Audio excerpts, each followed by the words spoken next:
The PhD standard. As was the case with the creation of the Federal Reserve, cutting the final connection to gold had little impact on the day-to-day life of an average American. The dollar did not change. The inflation that began to impact Americans in the mid-1960s continued. It was foreign governments that were the most affected, as the collapse of the Bretton Woods system created a new era of uncertainty. The result was a new monetary system, with the American dollar, unbacked by gold, replacing gold as the global reserve currency. Without hard money to back their currency, governments had to identify how to instill confidence in their currency.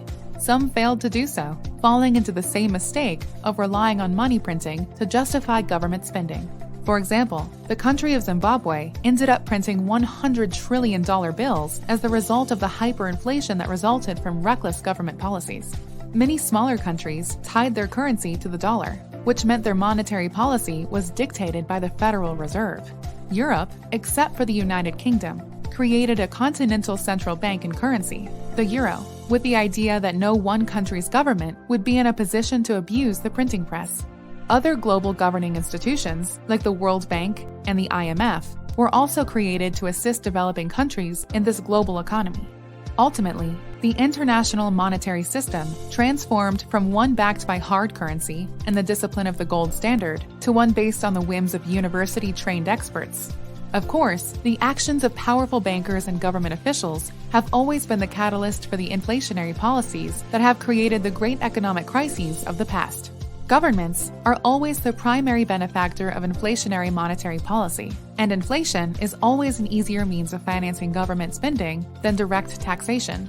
So long as money is in the hands of decision-makers aligned with the state, the incentive will be for the central banks to expand the money supply at the expense of the rest of the population. The result has been economic crises becoming larger and more global. The booms and busts of business cycles are created by the expansion of money and credit unbacked by real wealth. Without any tie to gold, governments, central banks, and large financial institutions have engaged in money and credit creation never seen. From stagflation in the 70s to the financial crisis of 2008, central bank policy continues to sow the seeds for economic crises with increasing severity.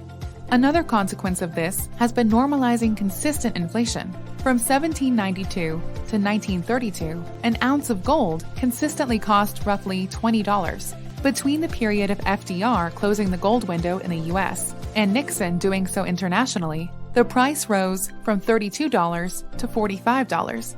In 2021, an ounce of gold cost over $1,800. In our next video, we will look at the impact of this inflation.